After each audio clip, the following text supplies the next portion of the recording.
Broadcasting from the business capital of the world, this is the Podcast Business News Network.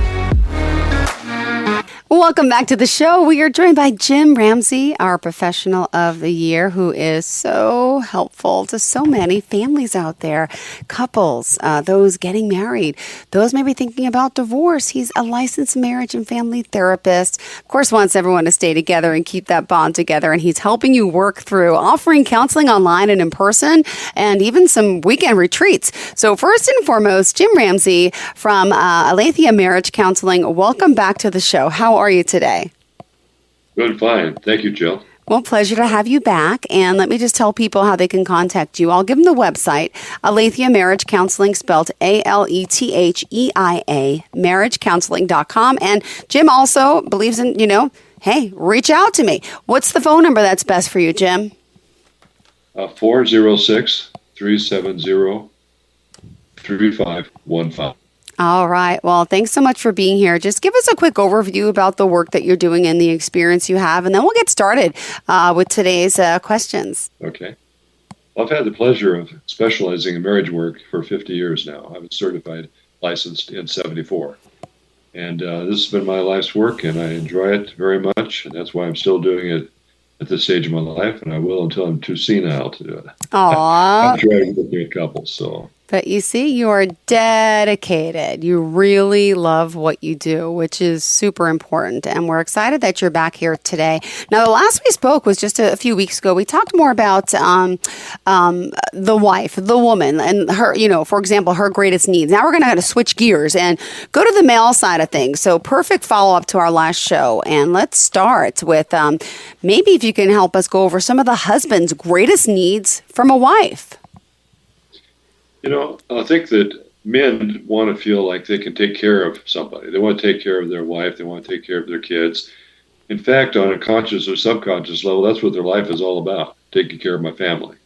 And they want to feel like they're good at it.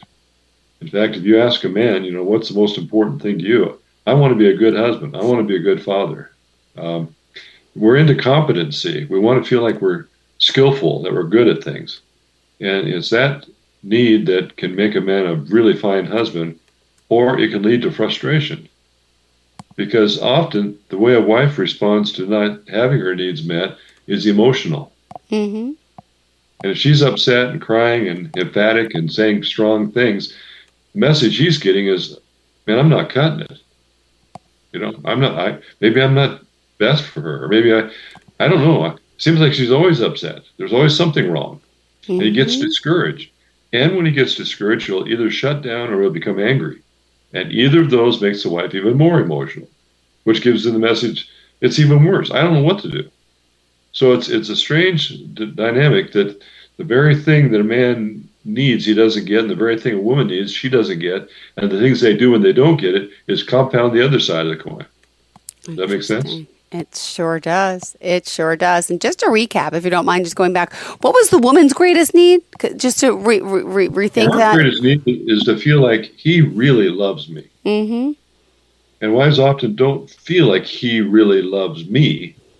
He loves this or that, or he likes having a pretty girl on his arm, or he likes sex, or, whatever. But he doesn't really love me. Because, see, a woman wants to feel like I'm absolutely the center of his life. He is devoted to me. And so I'll say to a couple, both husband and wife, if you want to have a good marriage, you make sure that by your behavior, your spouse knows beyond a shadow of a doubt that there's no person or thing or activity more important to them than you are. And when I say that, women light up. That's what they really want. They want to feel really needed and loved. But then I'll turn to the wife and say, it goes that way. It goes the other way for you.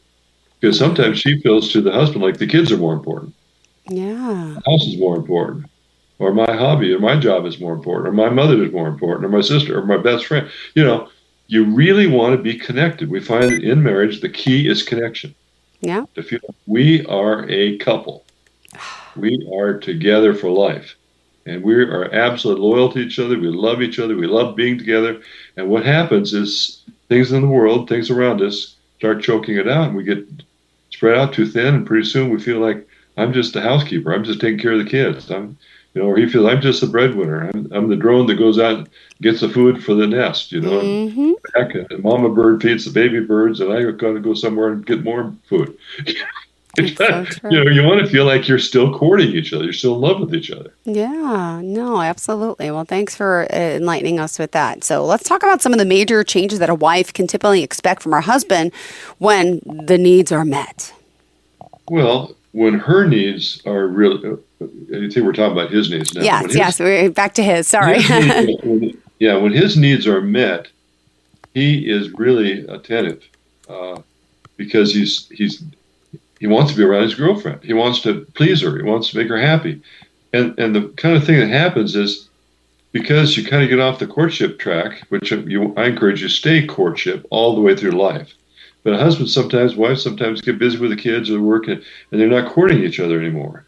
And so if he feels like other things are more important to his wife than him, he gets discouraged, he gets frustrated, he gets demanding, he gets angry, he gets quiet. All these things compound her insecurity. Now she doesn't feel like he really loves me.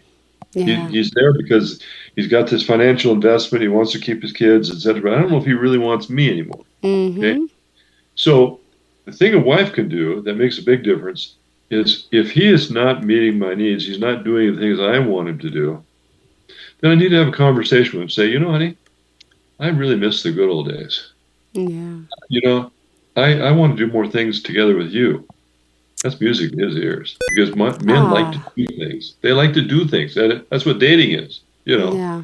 And so, and then if she has a particular thing she wants to do, rather than being angry because she's not doing this for Valentine's Day or my birthday or whatever comes up, she just needs to ask, hey, honey, could we go do so-and-so? I'd really be happy if I could do it. It would really make me happy anytime she lets me know the keys to the kingdom. How to make her happy? Well, why wouldn't I? Yeah. But see, the typical wife is mad because I'm not, because I should know. And the thing is, I'm not a woman. I don't remember all those kind of things. I'm not even thinking about those kind of things. And so if she's thinking about them, please let me know so I could do them and you could be thrilled. And then I feel successful. Wow, I really cranked this time. But we got to communicate. Otherwise, we react to misunderstandings. Yeah. Well, thank you for that. Also, let's talk about maybe some of the behaviors of a wife toward her husband that maybe can cause him to become angry, distant, and quiet. Well, the kinds of things that cause a guy to get angry is feeling like he's not respected, feeling like he's not appreciated, feeling like he isn't really what she wanted in the first place. He's starting to feel insecure that maybe she wishes she had another guy for a husband that was a boyfriend for me or something, or who knows. He wants to feel needed. He wants to feel like I can provide what she wants, and she's happy. Happy wife, happy life. So man wants to make a woman happy, but he often thinks, well, if I have more sex with her, that'll make her happy. Often the woman feels like, well, he's doing that because he wants it. Yeah. And so it gets convoluted. So I think it's really important for a wife to, when she's knowing that she's feeling overwhelmed or she's feeling resentful, sit down somewhere and say, why am I resentful? Yeah. What am I overwhelmed about? And what do I need to do or have in order to not feel that way? And then get up from her chair and go ask for help or go do something different that she wants to do. She needs to get her emotions under control so she can ask for things. Because when she comes to a husband emotionally, that is a very hard thing for a man to handle. He does not want to see his wife cry. He doesn't want to see his wife upset. And you're just making everything harder when you talk to him and you're upset. Try to figure out what your needs are. Come to him and let him know what they are. And then when he meets them, be very happy. Now we're cooking. Now it's working. Well, we also like when it works. And we want it to always work. But we also have to let people know, relationships are difficult. And it's not always going to work all the time. So we also have to realize about expectations, right? Because in a relationship, it's not always going to be, rosy and happy. And it should be some ups and downs, right? Or else it would be boring if it was always happy, wouldn't it? Yeah. I think the key here is to always assume the best about your partner. They want to make me happy. They love me. They're working hard, etc. Assume the best. Now, if I do or don't do something assume that I don't know, or I forgot, or whatever. Or maybe I said something and it hurt your feelings. Maybe I misunderstood him. Maybe I was triggered by something more than what he meant. So rather than immediately becoming defensive and emotional as a woman, or defensive and angry, or withdrawing as a man, check out what you're feeling. Why am I feeling? Well, maybe I misunderstood, because my natural orientation as a man is to be defensive and react. That makes it worse. So I say, man, look, if you're upset by something she's saying or doing, assume that you don't get the whole picture, or you don't understand it, or there's a misunderstanding. And so say, could you elaborate on that? And when she explains more about what she was saying, you'll realize she didn't mean what I thought she meant. Oh, okay. Or I could say, honey, I don't think you meant it this way, but it sounds like.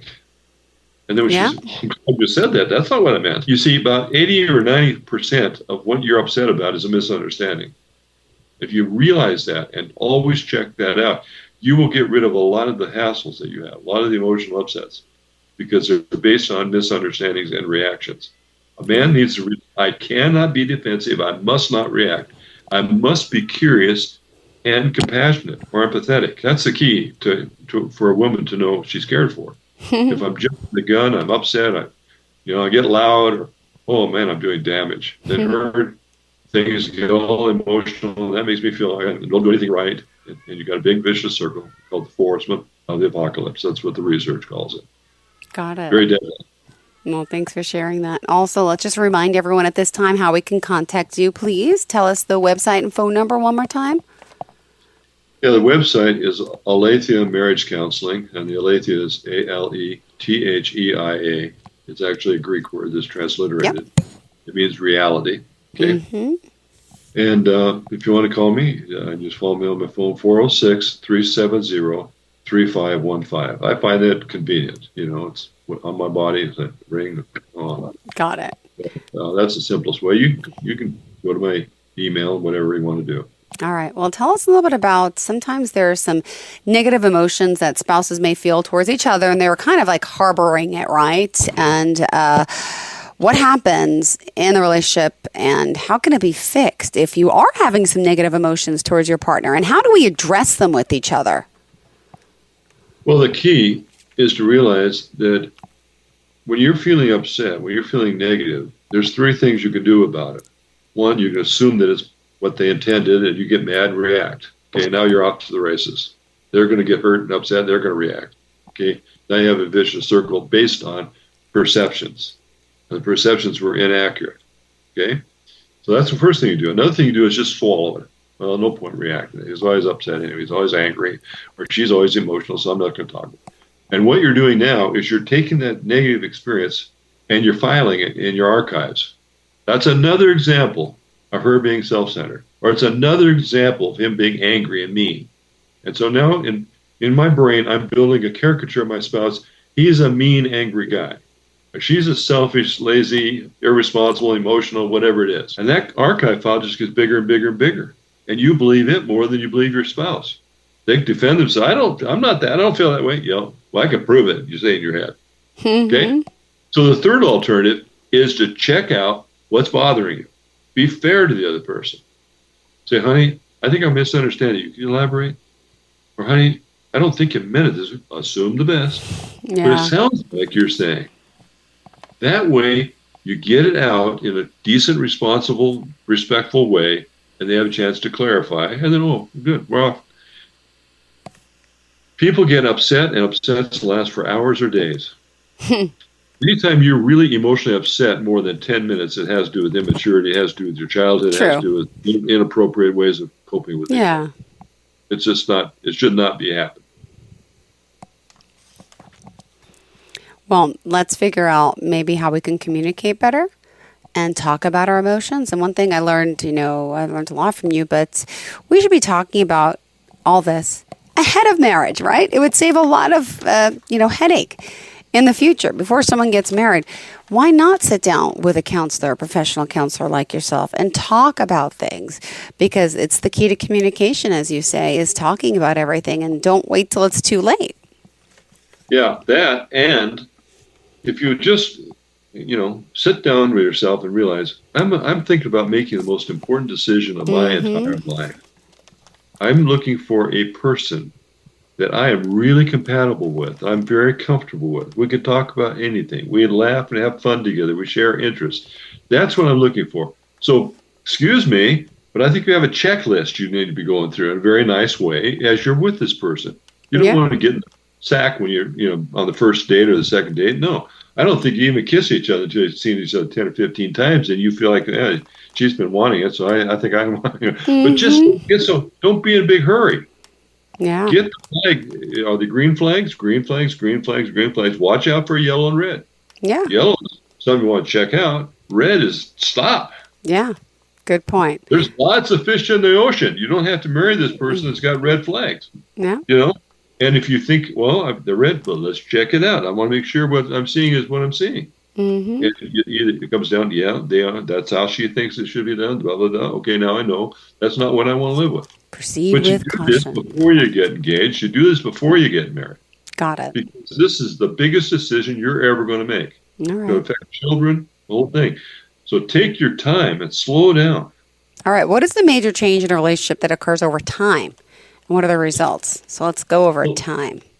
The major thing that happens with time is that you get more and more kind of into who you are, and you're a little less careful about how you come across. So you just kind of revert back to this is who I am, this is who I don't like it, you take it a little bit, kind of thing. Yeah. Which is not a real good way to go. You want to respect each other and realize that they don't really like this, and I don't have to do this, and I love them, and so I don't have to be my lazy, selfish self. I can be more considerate.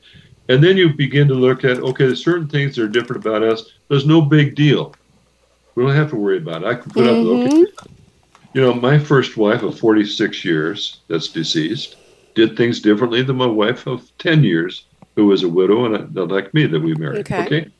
For example, my first wife was a chef almost. Her mom was a Pillsbury finalist and just unbelievable cooking.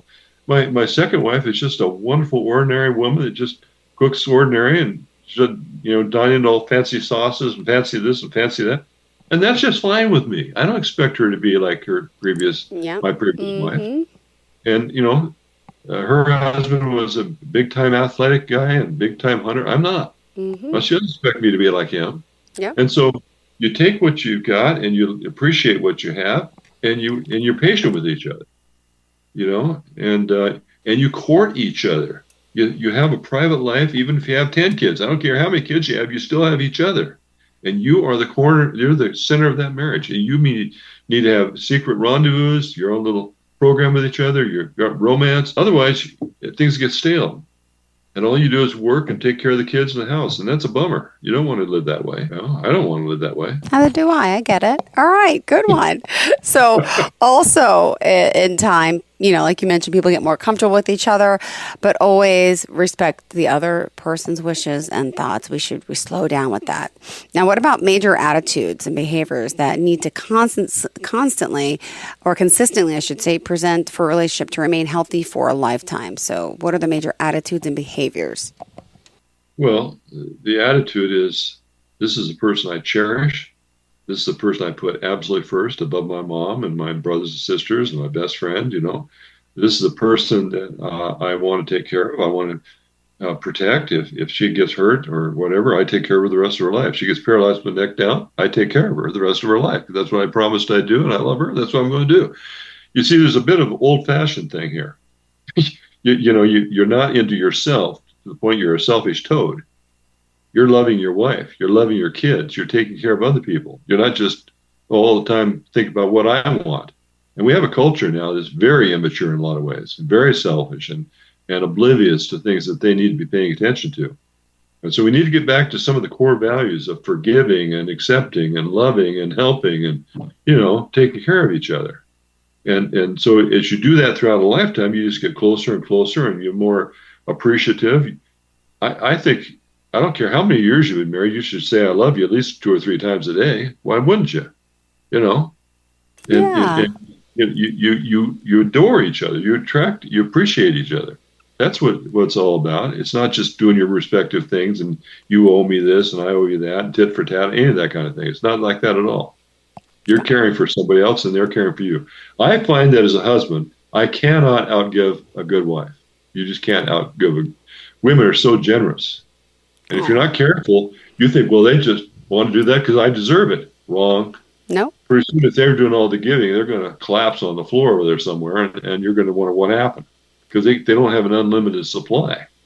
You've got to nurture them, and they nurture you. But I'm telling you, when you really love a woman that's a good woman, she's going to love you more than you ever imagined. You're going to make me sing, when a man loves a woman. Don't make me sing. But yeah, that's what I'm thinking of now, that song.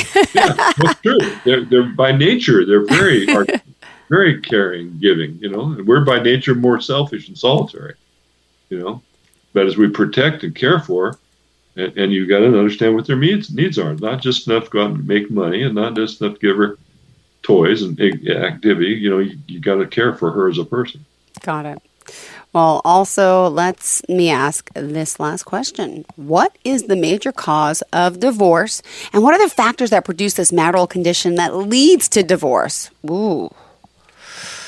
Well, the major thing that leads to divorce is a loss of function, a loss of attention, a loss of connection. Research is showing that a really good marriage, you turn toward each other a lot. You're tuned into each other.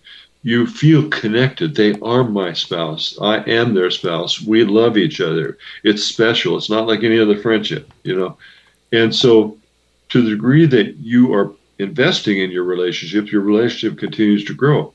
The degree that you get preoccupied and involved time-wise and energy-wise and other things, even if one thing like a job can be a problem, if you get to the point where it's all-consuming, your wife is going to feel left out. She's home taking care of the kids in the house. Wow. When she sees you're too tired. If you need to get a different job, get a different job. Yep. If you have to have one that pays less so you can have a better relationship with your wife and kids, get one that pays less. You've got to make priorities. Making rich is a way to be divorced with a wife living in a fancy house somewhere. You really have to be focused. A good marriage is they know by your behavior that there's no person, thing, or activity more important to you than they are. If they feel that on a daily basis, they're secure, they're connected. And if I feel that on a daily basis, I'm secure and connected. Then we love each other, we enjoy activities with each other, we just love our children together, and things work out well. But you cannot get to the point where you're focusing everything else and things go.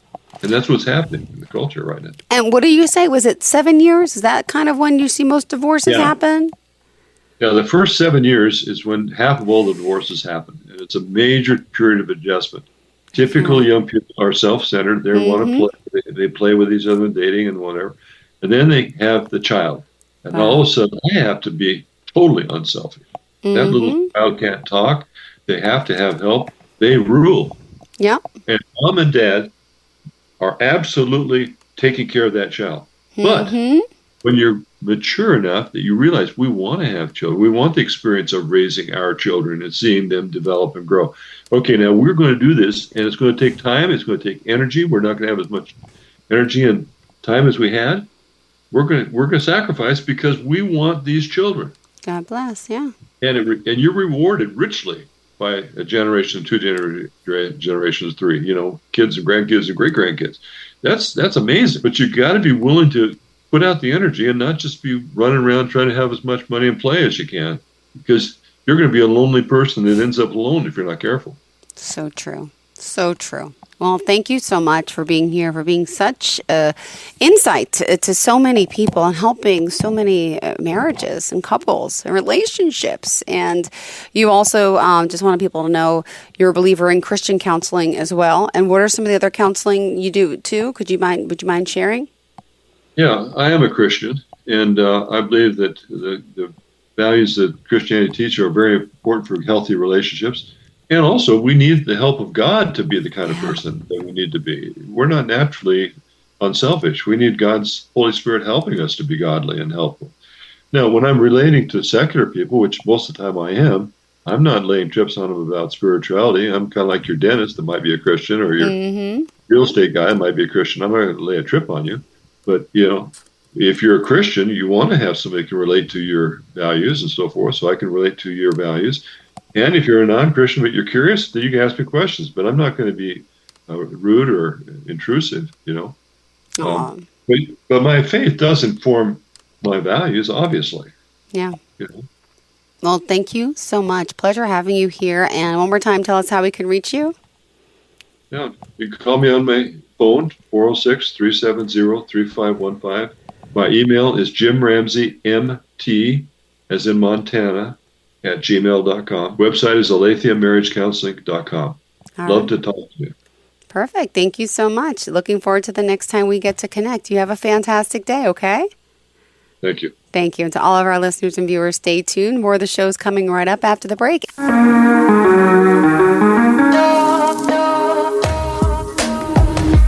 Broadcasting from the business capital of the world, this is the Podcast Business News Network. Adopt US Kids presents Multiple Choice Parenting. Your daughter just had her first breakup. Do you A, put yourself in her shoes? How could he do this to you? And for Sheila, she has split ends. B, console her? Oh, sweetie, this is going to happen a lot. 4, maybe 5 more times before you get married. C, take charge? Got to get this all straightened out. Give a little talking to, man to man, mano a mano. Hey, Steve! It's now a good time? No? Okay, no problem. Bye. Or D, help her find a new boyfriend? I know a great place to meet boys. The internet. Nice, single boys. Never mind.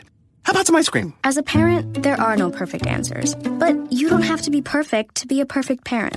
Thousands of teens in foster care will love you just the same. For more information on how you can adopt, visit adoptuskids.org. A public service announcement from the U.S. Department of Health and Human Services, Adopt U.S. Kids, and the Ad Council.